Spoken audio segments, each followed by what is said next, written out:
Hi friends, जिन मैंने आम Sambalpur पढ़मा channel के सब्सक्राइब नहीं कर से मैंने देखिए सब्सक्राइब कर नियो।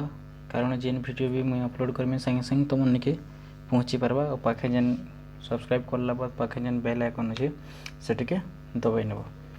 तो नेक्स्ट लास्ट क्लास रे आम पढ़ीला जे जैव क्लास 9 रो जैव विविधतार जोड़े क्लास और दुईटा आम जैव विविधता की सीखी। तो एज पढ़मा आम तार सेकेंड चैप्टर क्लास 9 रो सेकेंड चैप्टर लाइफ साइंस जीव विज्ञान रो। तो सेटा काना अच्छी द्वितीय अध्याय रे जीवकोश एवं यार संगठन। जीवकोश काना यार संगठन काना सेल काहे कहबा एवं यार संगठन केना करी हैतिसी। तो देखू जीवकोशर आकार संगठन और कार्यकारिता संबंध में आलोचना कला बेले आम मन स्वत प्रश्न उठे जीवकोश गुड़िक देखा किपर। जीवकोश गुड़िक आम भावसु जीवकोश जो आम कहूँ तार कार्यकारिता संबंध में आम जो भावुँ जो आम मन गोटे प्रश्न आसी जीवकोश काଣା होते पारे जीवकोश केना देसी। तो ये जिनिस की पहला 1665 मसीह रॉबर्ट हुक नामक जड़े वैज्ञानिक एक कर्क गोटे कर्क के निकरी जेनटा आम बॉल भाव यूज करसूँ। तो सेटा कि नहीं से परीक्षा कले निज तैयारी एक अणुवीक्षण यंत्र निजर गोटे अणुवीक्षण यंत्र परीक्षा कले से गोटे महुफेणार छोट छोट कोठरी सदृश अनेक कोठरी लक्ष्य करथिले। तो गोटे से जितेबाला गोटे कर्क रे परीक्षा कले से गोटे महुफेणा सदृश महुफेणार जेनता गोटे छोट छोट कोना कोना होती कोठरी भीतर चार फुटिया जेनता होती। तो ठीक से कोठरी सदृश अर्थात गोटे वर्गाकार छोट छोट कोठरी जेनती ठीक से हीपरी से अनेक किसी लक्ष्य करथिले अनेक कोठरी लक्ष्य करथिले एवं कोठरी गुड़िक को से कोश बोली नामित करथिले एवं से कोश बोली ताके नामित करथिले किए रॉबर्ट हुक थिले जने वैज्ञानिक एवं से यह कोश बोली नामित करथिले। तो नेक्स्ट तुम्हें गोटे पियाज एक पतला आवरण बाहर कर अणुवीक्षण साहाय्य अनुध्यान कर। तो हमें अणुवीक्षण साहाय्य यदि गोटे पियाज एक पतला है पियाज काटला बाद जेन गोटे बाहर जेन गोटे पतला लेयर थी गोटे पतला स्तर थी से आम देखिपार्मा जे से प्राय एक प्रकार एवं एक आकृति स्ट्रक्चर अनेक कोठरी देखा मिल जहाद्वारा पूरा पियाजटी गठित। तो सेटा के छोट छोट खंड कोठरी होकर गोटे बटे स्तर हो जेन स्तरटा कि आम पियाजर ऊपर स्तर बोली देखसूँ। तो पियाजर पतला आवरण से ही एक प्रकार ओ आकृतिर जेन पियाज एक प्रकार एवं गोटे आकृतिर जेन आवरणटा अच्छे कोठरी गुड़ी को कोश कहे से कि आम कोश बोली नामित करूँ। तो परवर्ती समय जितेबाला रॉबर्ट हुक पहला कोश नामित कर तार गोटे 1831 मसीह गोटे वैज्ञानिक आसिले जे कि रॉबर्ट ब्राउन बोली कहगला जहाँ रॉबर्ट ब्राउन द्वारा न्यष्टि वा न्यूक्लियस जहाँ इंग्लीश रे न्यूक्लियस बोली कहुसी एवं 1839 रे पुरुकिंजी ठीक 1831 मसीह रॉबर्ट ब्राउन आसिले न्यूक्लियस एवं 1831 रे रॉबर्ट ब्राउन एवं 1839 मसीह पुरुकिंजी द्वारा प्रोटोप्लास्ट आदि जीवक बा प्रोटोप्लास्ट आविष्कृत होता केवे 1831 मसीह होता न्यूस्टी न्यूक्लियस रॉबर्ट ब्राउन को द्वारा एवं 1839 रे होता प्रोटोप्लास्ट जहाँकि आदि जीवक बोली कह जाए। तो नेक्स्ट देखूँ ये सब को आधार करी 1839 मसीह सिल्डन एंड स्वान कोश सिद्धांत सेल थ्योरी वर्णना करथिले से सेल थ्योरी के उपपादन करथिले कोश सिद्धांत की। पुणी 1855 मसीह भिर्चो कही जे कोश विभाजन क्षम कोशटा विभाजन क्षम अटे। तो कोशटा भागे पार्सी एवं नूतन कोशर सृष्टि सर्वदा एक पूर्व कोशर संभव होता है। तो गोटे कोश और गोटे कोश के जन्म दे पार्सी बोली कहीदेले। आम जगत रे भाइरस बैक्टेरिया जगत रे भाइरस है बैक्टेरिया आदि जहाँ भी अच्छा आदि जीव शैवाल आदि अनेक प्रकार अणुजीव और उदित प्राणी देखा जाती। तो आम जीव जगत रे बैक्टेरिया थीसन शैवाल आदि जीव सबकि ବ୍ୟାକ୍ଟେରିଆ ନୀଳହରିତ ଶୈବାଳ ଆଦି ପ୍ରାଣୀ ଇତ୍ୟାଦି ଅଣୁଜୀବମାନଙ୍କ ଶରୀର ଗୋଟିଏ କୋଷରେ ଗଠିତ ହୋଇଥିବା ବେଳେ ଉଦ୍ଭିଦ ଓ ପ୍ରାଣୀମାନଙ୍କର ଶରୀର ବହୁକୋଷୀ ବିଶିଷ୍ଟ ହୋଇଥାନ୍ତି।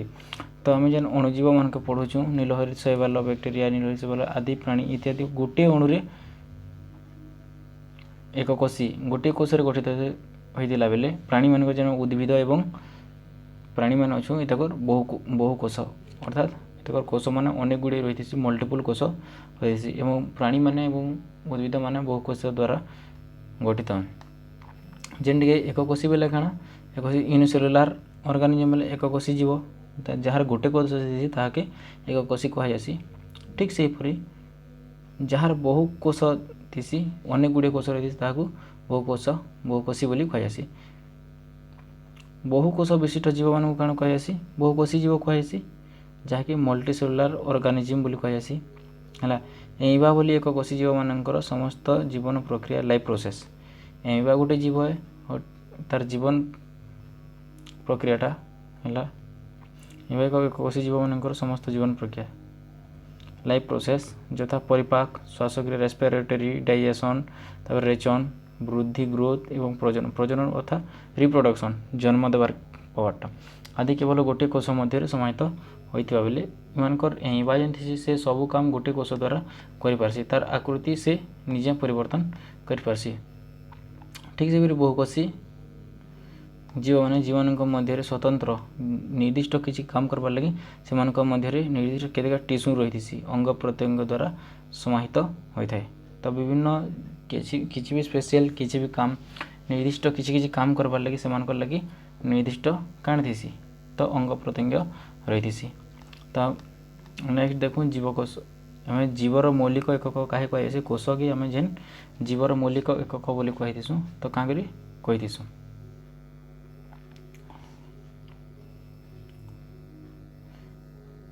ତ ଆମେ ବ୍ରିଫଲି ନାଇଁ ପଢ଼ୁଁ ଟିକେ ମଝି ଯେନ୍ଟା ମୁଇଁ ବେଶୀ ଇମ୍ପୋର୍ଟାଣ୍ଟ ଜିନିଷ ସେ ଜିନିଷ ମାନକେ ମୁଇଁ ତମକୁ ପଢ଼ାମି। ତ ଯେନ୍ମାନେ ଚ୍ୟାନେଲ୍କେ ଫେର୍ ବି ସବସ୍କ୍ରାଇବ୍ ନୁହେଁ କର ତ ଚ୍ୟାନେଲ୍କେ ସବସ୍କ୍ରାଇବ୍ କରିନିଅ। ନେକ୍ସଟ ଦେଖ ଯେ କୋଷକେ ଆମେ କାଣା କହିସୁଁ ୟୁନିଟ୍ ଅଫ୍ ଲାଇଫ୍ କୋଷଟା ହେଉଛି ୟୁନିଟ୍ ଅଫ୍ ଲାଇଫ୍ ଜୀବନ ଧାରଣକେ ରଖିବାର୍ ଲାଗି ଜୀବନ ଧାରଣ କରିବାର କ୍ଷମତା ସହିତ ଜୀବନ ପ୍ରକ୍ରିୟାକେ ଯେନ୍ ବଞ୍ଚେଇ ଦେଇଛି ସେଟା ହେଲା କୋଷ ହେଉଛି ସବୁଥିରୁ ମୋଷ୍ଟ ଇମ୍ପୋର୍ଟାଣ୍ଟ ପଏଣ୍ଟ ହେଲା। ଜୀବନର ମୌଳିକ ଏକକ ହେଉଛି ୟୁନିଟ୍ ଅଫ୍ ଲାଇଫ୍ ଆମେ ବିଭିନ୍ନ କୋଷର ସମାହାରରେ ଆମର ଶରୀରଟା ଗଠନ ହୋଇଥାଏ ହେଲା। ଏକକୋଷୀ ଇନ ଅଛି ଉଭୟ କ୍ଷେତ୍ରରେ ଉଦ୍ଦେଶ୍ୟ ସମାନ ହେଲେ ମଧ୍ୟ ଏକକୋଷୀ ଓ ବହୁକୋଷୀ ଜୀବକୋଷରେ ଘଟୁଥିବା ଜୀବନ ପ୍ରକ୍ରିୟା ଗୁଡ଼ିକ ମଧ୍ୟରେ କେତେକ ସମାନତା ଓ ପାର୍ଥକ୍ୟ ଦେଖାଯାଏ। ଏକକୋଷୀ ଏବଂ ବହୁକୋଷୀ ଯେନ୍ ପ୍ରାଣୀମାନେ ଅଛନ୍ ଯେନ୍ ବି ଜୀବନ ପ୍ରକ୍ରିୟା ଗୁଡ଼ିକ ତାଙ୍କର ଜୀବନରେ ଯେତେ ବି ପ୍ରକ୍ରିୟା ଘଟୁଛି ତାଙ୍କର ଭିତରେ କିଛି ସମାନ ଏବଂ କିଛି ପାର୍ଥକ୍ୟ ଦେଖାଯାଏସି। ବହୁକୋଷୀ ଜୀବମାନଙ୍କ ମଧ୍ୟରେ ବହୁକୋଷୀ ଜୀବମାନଙ୍କ ବିଭିନ୍ନ ଜୀବନ ପ୍ରକ୍ରିୟା ସମ୍ପାଦନରେ କାର୍ଯ୍ୟ ବିଭାଜନ ଡିଭିଜନ୍ ଅଫ୍ ଲେବର ବିଭିନ୍ନ କାର୍ଯ୍ୟ କରବାର୍ ଲାଗି ବିଶେଷ ଅଙ୍ଗମାନେ ଥିସି ରହିଥିବା ଯେଉଁ ଗୋଟିଏ ନିର୍ଦ୍ଦିଷ୍ଟ କାର୍ଯ୍ୟ ଦେଖାଇବା ପାଇଁ କୋଷ ଗୁଡ଼ିକ ଆକାର ଏବଂ କାର୍ଯ୍ୟଶୈଳୀରେ ପରିବର୍ତ୍ତନ ଦେଖାଯାଇଥାଏ। ତ ଏମାନଙ୍କର ଯେନ୍ ଅଙ୍ଗ ପ୍ରତ୍ୟଙ୍ଗ ଅଛି ବିଭିନ୍ନ କାର୍ଯ୍ୟ କରବାର୍ ଲାଗି ବିଭିନ୍ନ ଅଙ୍ଗମାନଙ୍କ ସ୍ୱତଃ ଭାବରେ ରହିଥିସି ହେଲା। ଯେମିତିକି ଏଇଟା ଉଦାହରଣ ସ୍ୱରୂପ ମାଂସପେଶୀ ଅଛି ମସଲ ସେଲ୍ ଅଛି ସ୍ନାୟୁକୋଷ ଅଛି ନର୍ଭ ସେଲ୍ ଅଛି କୋଣ ଧ୍ୟାନ କଲେ ଜଣାଯାଏ ଯେ ମାନେ ବିଭିନ୍ନ ଏନ୍ତା ରହିଥିସି ଅଙ୍ଗ ପ୍ରତ୍ୟଙ୍ଗ ମାନେ ଯେମିତିକି ସ୍ନାୟବିକ ଆବେଗ ଅଛି ଯେନ୍ଟାକି ସ୍ନାୟବିକ ଆବେଗ କେମିତି ନର୍ଭ ହେଲା ନର୍ଭ ସିଷ୍ଟମ୍ ରହିଥିସି। ତ କୋଷକେ ଆକାର ଏବଂ ଧରି ରଖବାର୍ ଲାଗି ବି କୋଷ ଗୋଟେ ବସ୍ତୁକେ ଆମେ ଧରବାର୍ ଲାଗି ବି କୋଷର ବହୁତ ଗୁରୁତ୍ୱପୂର୍ଣ୍ଣ ଭୂମିକା ଅଛି ଯେ ଆମକୁ ହାତ ଯେନ୍ ଅଛି ଆମର ହାତଟା ବି ବିଭିନ୍ନ କୋଷକେ ନେଇକରି ଗଠିତ ହେ। ତ କୋଷ ଯଦି ବି ନିହିତା ଆମର ଜୀବନରେ ଆମେ ଗୋଟେ ବହୁକୋଷୀ ପ୍ରାଣୀ ଆମର ଭିତରେ ବହୁତଟି କୋଷ ରହିଛି ଯେନ୍ଟାକି ଏଇବା ଗୋଟେ ଏକକୋଷୀ ପ୍ରାଣୀ ସେ ଗୋଟେ ଏଇବା ଗୋଟେ କାର୍ଯ୍ୟ କରିପାରସି ଗୋଟେ କୋଷରେ ସବୁ କାର୍ଯ୍ୟ ଗୋଟେ ଅଙ୍ଗ ଦ୍ୱାରା କରିପାରସି ସେ ଯେନ୍ କାମ କରବା ସେଥିର୍ ଲାଗି ବୋଲି ତାର ଶରୀରକେ ସେ ପରିବର୍ତ୍ତନ କରିପାରସି କିନ୍ତୁ ଆମର ମଧ୍ୟରେ ଆମର ବହୁକୋଷୀ ପ୍ରାଣୀମାନଙ୍କର ମଧ୍ୟରେ ସେଥିର୍ଲାଗି ସେପାରେଟ୍ ଗୋଟେ କାର୍ଯ୍ୟ କରବାର୍ ଲାଗି ଗୋଟେ ଅଙ୍ଗ ରହିଥିସି।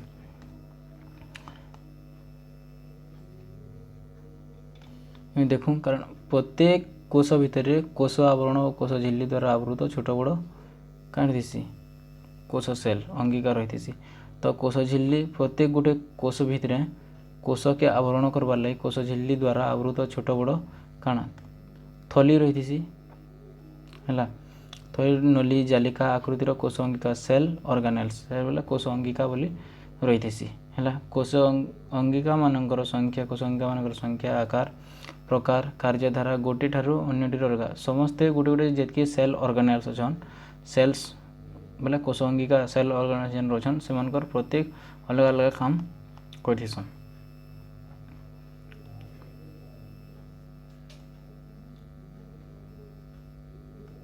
यही समस्त अंगीकार समाहार गठित मौलिक एककटी कोष नाम परिचित जेन सेल ऑर्गेनेल्स की जेन नहीं गठित होती और इनु देख गोटे अच्छे एक निर्दिष्ट उदाहरणटे दूसरे तुमको जे कोष जपर कि इनु हरित लवक अच्छे क्लोरोप्लास्ट द्वारा खाद्य प्रस्तुतिकरण होती राइबोसोम द्वारा पुष्टिसार संश्लेषण होती यदि कार्य संपादन करवा संभव तो निर्दिष्ट कोष रही जिनकी निर्दिष्ट काम करवार लगे तो सेल ऑर्गेनेल्स रही कोष अंगीकार थी।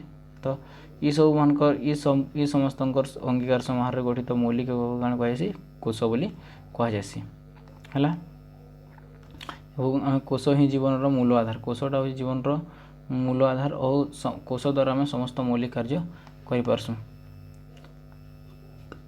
जैव विवर्तनवादी मतरे अनुसार कोष को दुई श्रेणी विभक्त कोष के दिभाग विभक्त कराई यथा एक हूँ प्राक्न्यष्टीय कोष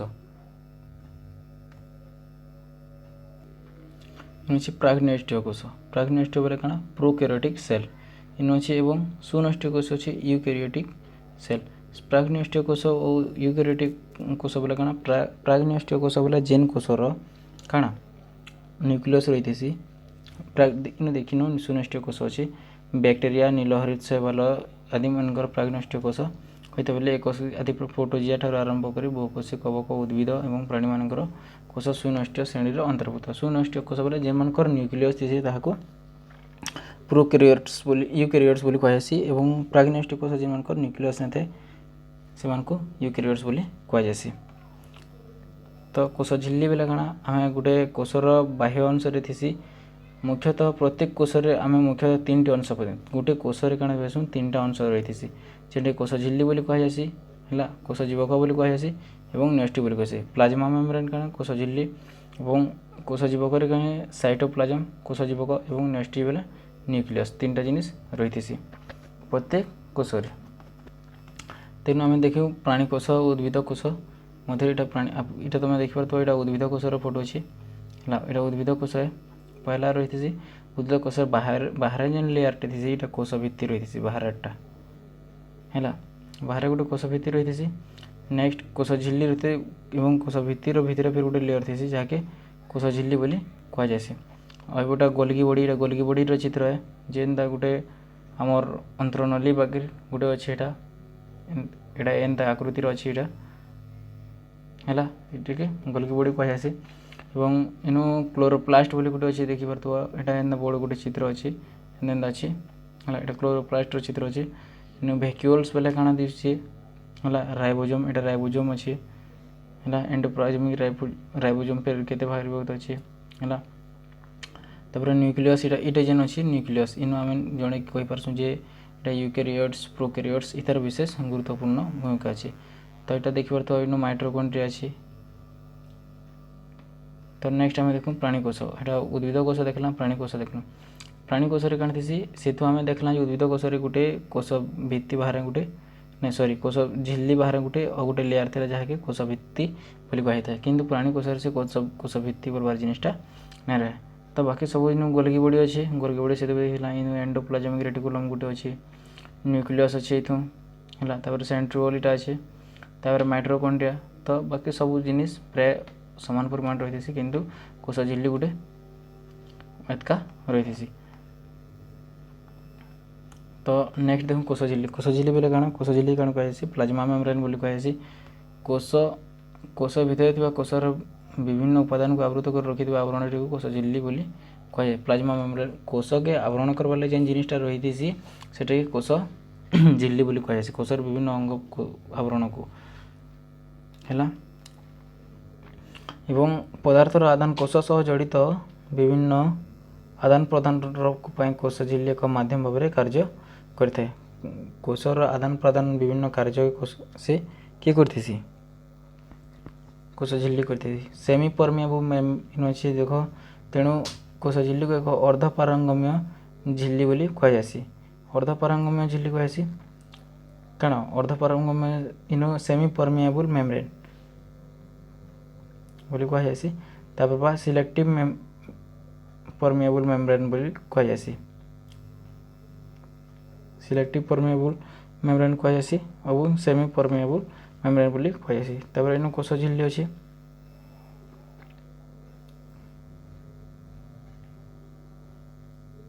କୋଷ ଝିଲ୍ଲି ମାଧ୍ୟମରେ ବିଭିନ୍ନ ପଦାର୍ଥର ଯାତାୟାତ ସାଧାରଣତଃ ବିସରଣ ଡିଫ୍ୟୁଜନ ଏବଂ ପରାସରଣ ପଦ୍ଧତି ଯୋଡ଼େ ଅଛି। ହେଲା ଡିଫ୍ୟୁଜନ ପଦ୍ଧତି କାଣା ପରିସରଣ ଓ ଅସ୍ମୋସିସ୍ ପଦ୍ଧତି କାଣା ଯୋଡ଼େ ପଦ୍ଧତି ଅଛି।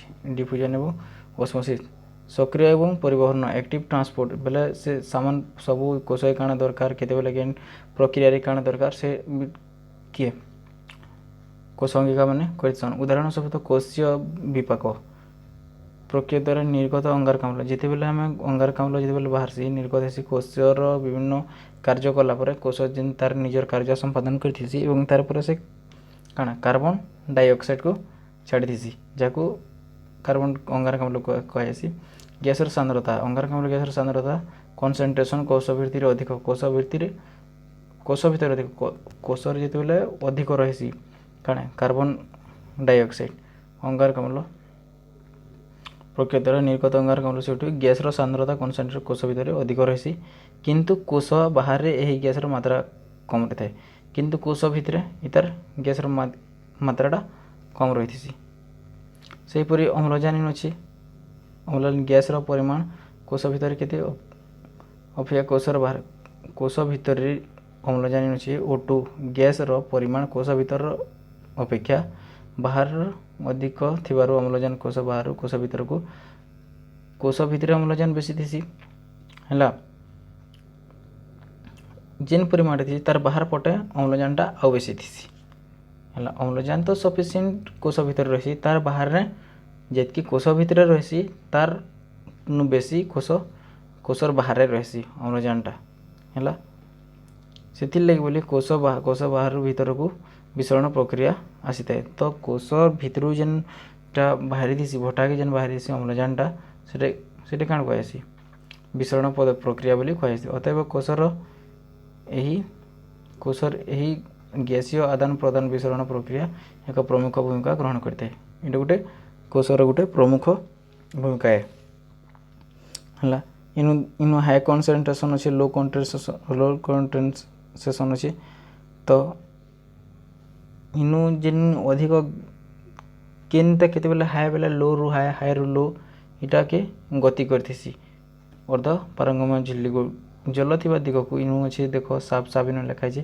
ଏଥିରେ ଜଲ ଅଣୁର ଗତି ଅଧିକ ଗାଢ଼ ହାଇ କନସେନ୍ଟ୍ରେସନ୍ ଅଞ୍ଚଳରୁ କମ୍ ଗାଢ଼ ଥିବା ଅଞ୍ଚଳର ଦିଗକୁ ଏକ ଅର୍ଦ୍ଧ ପାରଙ୍ଗମ୍ୟ ଝିଲ୍ଲି ମଧ୍ୟ ଦେଇ ଘଟିଥାଏ। ତ ହାଇରୁ ଲୋ ଏବଂ ଲୋରୁ ହାଇକୁ ଏଇଟା ତାର ଚଳନ ପ୍ରଚଳ ହେଇଥିସି। ତ ନେକ୍ସଟ ଇନୁ ଦେଖୁଁ କୋଷ ଭିତ୍ତି ବୋଲି ଅଛି। କୋଷ ଭିତ୍ତି ବେଲେ କାଣା ଆମେ ପଢ଼ଲା ଫଟୋରେ ଦେଖିଲା ଯେ ଯେତେବେଲେ ବୃକ୍ଷ ଉଦ୍ଭିଦ ପ୍ରାଣୀ ଜଗତ ଛାଡ଼ିଲେ ଉଦ୍ଭିଦ କୋଷରେ ଗୋଟେ କୋଷ ଝିଲ୍ଲିର ବାହାରେ ଫେର ଗୋଟେ ଉଦ୍ଭିଦ କୋଷ ଝିଲ୍ଲିର ବାହାର ପଟେ ଏକ ଅତିରିକ୍ତ ଆବରଣ ଥିଲା।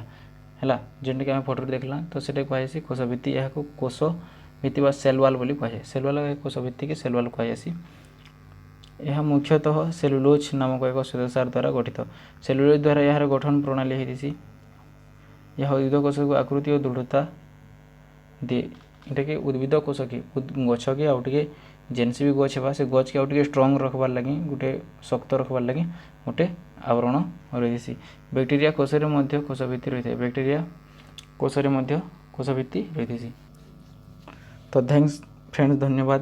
ଆମେ ନେକ୍ସଟ କାଲ୍ ପଢ଼ମା ଯେ କୋଷ ଜୀବକ କାଣା ଏବଂ ଆମେ କୋଷ ଜୀବକ ବାବଦରେ କାଲ୍ ବିସ୍ତୃତ ଭାବେ ବିବରଣୀ ପ୍ରଦାନ କର୍ମା। ତ ଆଜ ତ ଟାଇମ୍ ହେଲାନ ଭିଡ଼ିଓକେ ଲାଇକ୍ କର ଏବଂ ସେୟାର କର ଏବଂ ସବସ୍କ୍ରାଇବ୍ କର। ତ ଧନ୍ୟବାଦ।